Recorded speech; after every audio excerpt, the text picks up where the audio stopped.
Shalom saudaraku yang dikasihi oleh Tuhan. Bersyukur pada hari ini kita boleh kembali bersama-sama merenungkan kebenaran firman Tuhan. Dan sebelum kita lebih lanjut merenungkan kebenaran firman Tuhan, saya ingin mengawalinya dengan sebuah kisah tentang 7 orang yang dipilih untuk pergi keluar angkasa. Tahun 1958, Scott Carpenter dan 6 orang temannya dipilih untuk pergi ke tempat yang belum pernah seorang manusia pun datangi. Mungkin terpilihnya 7 orang ini membuat mereka bersuka cita karena akan menjadi manusia pertama yang pergi keluar angkasa. Prestasi yang membanggakan, bukan? Namun saya yakin setiap astronot itu menyadari bahwa tidak hanya kebanggaan yang mereka rasakan, tetapi juga ketakutan yang dalam. Sebab bayangkan saja saudara, ini adalah perjalanan yang pertama kali. Bahaya yang mereka dapatkan bisa saja terjadi. Dan seorang pun tidak tahu apakah hal buruk itu akan terjadi. Demikian jugalah saudaraku yang dialami oleh ke-12 murid, orang-orang pilihan Tuhan. Orang-orang yang dipilih Tuhan menjadi orang-orang terdekatnya. Kisah ini diambil dari Markus pasal ketiga, ayat ke-13 sampai 19. Mungkin ini menjadi kebanggaan bagi para 12 orang itu. Bayangkan saja saudaraku, saat itu Yesus dicari-cari dan Yesus dikejar-kejar oleh orang banyak.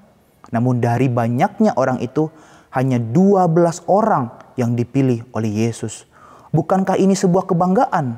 Menjadi orang pilihan dari orang-orang atau dari tokoh yang menjadi bahan perbincangan saat itu.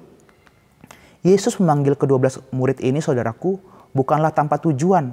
Jelas ada tujuan, jelas ada misi di sana yang Yesus berikan. Dalam ayat ke-14 dikatakan, Ia menetapkan 12 orang untuk menyertai dia dan untuk diutusnya memberitakan Injil. Jelas dikatakan saudaraku bahwa ke-12 murid Yesus punya misi untuk memberitakan Injil. Ke-12 murid ini hadir dari berbagai latar belakang yang berbeda. Tetapi kesamaan yang mereka miliki adalah mereka sama-sama Yesus panggil. Yesus berkomitmen untuk menginvestasikan waktunya mengajar mereka dan menggunakan mereka untuk mengubah dunia ini. Tapi saudaraku, kita tahu menjadi murid Yesus bukanlah hal yang mudah. Bahkan di dalam kitab Injil pun dicatat kegagalan demi kegagalan dari beberapa murid Yesus. Pasti ada bahaya, pasti ada ancaman dari orang lain, pasti ada petaka dan hal-hal yang malang yang akan mereka alami dan yang mereka tidak duga menjadi murid-murid Yesus. Coba kembali kita lihat saudaraku, kehidupan para murid sebelum kisah penyaliban Yesus terjadi.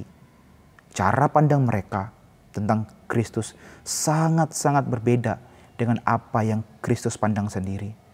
Para murid memanfaatkan Yesus hanya untuk kepentingan mereka sendiri. Padahal Yesus mau mereka berdampak bagi dunia ini. Mereka gagal karena ambisi-ambisi mereka yang jahat. Misalnya saudaraku, kisah Petrus. Murid yang paling sok berani, paling sok kuat. Murid yang selalu bersemangat menemani Yesus. Tetapi hanya dari mulutnya saja. Mungkin dengan sikapnya, dia pikir dia bisa lebih baik dari murid-murid yang lain. Padahal nyatanya, Petrus adalah seorang penakut. Dan itu terbukti ketika ia menyangkali Yesus sebanyak 3 kali. Atau kisah dari Yudas saudaraku, sang pengkhianat Yesus. Yesus menginvestasikan waktunya buat Yudas agar Injil Tuhan itu berdampak bagi hidupnya dan juga dia boleh berdampak bagi sekitar. Tapi justru Yudas menginvestasikan waktunya buat Yesus hanya untuk mendapatkan 30 keping perak. Dia pikir dengan 30 keping perak itu adalah hal yang berharga. Justru itu adalah awal dari petaka. Menariknya saudaraku, cerita dipilihnya 12 murid ini terjadi di atas sebuah bukit.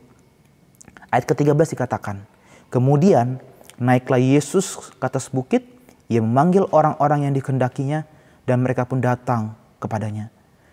Tidak diceritakan sedetail mungkin di bukit apa Yesus memanggil mereka, tetapi ini memberikan benang merah terhadap karya keselamatan yang Kristus akan kerjakan.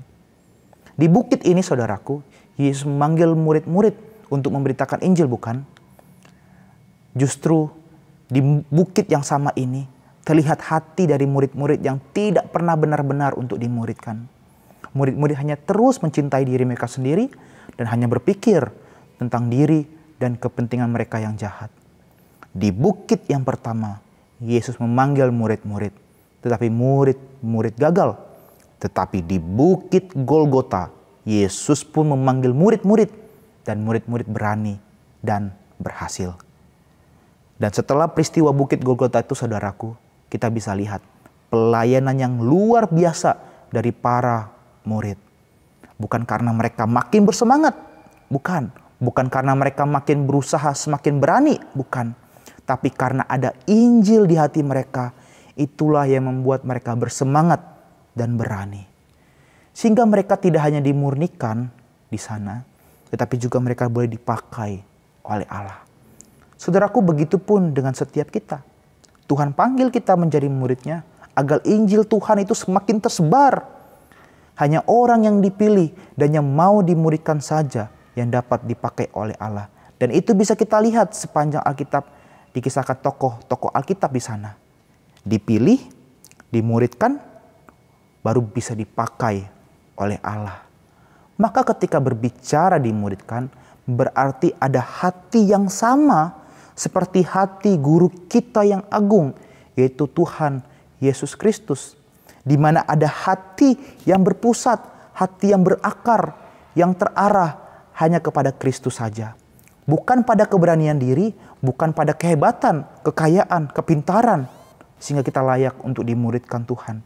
Tetapi murid berbicara tentang hati yang sama, pikiran yang sama, motivasi yang sama, persis seperti Kristus. Saudaraku, mengikut Yesus itu selalu benar, tetapi tidak selalu mudah. Mungkin dalam mengikut Tuhan akan ada ketakutan dan petaka yang kita hadapi. Ada tantangan dan tidak selalu mudah. Tapi kalau kita mengalami itu, apakah hati kita memandang pada karya salib itu? Apakah dalam tantangan yang kita hadapi, mata kita tetap memandang kepada karya salib itu, saudaraku? Bukankah Kristus yang tadinya aman dan tentram bersama Allah, rela mengalami takut dan petaka karena dosa kita, supaya kita yang tadinya jatuh, takut, petaka, dapat aman dan tentram bersama Allah? Maka kalau kita diberi kesempatan dimuridkan, bukalah hati kita sebesar-besarnya. Karena itulah yang Kristus inginkan dan itulah yang Kristus ingin ubahkan, agar kita yang adalah murid ini dapat dipakai untuk mengasihi sekitar kita dan dunia kita. Kita aman dan tentram sebagai murid, bukan karena kita hebat, tapi karena Kristus yang bekerja bagi kita. Hanya mereka yang mau penuh dimuridkan yang layak dipakai Allah. Amin.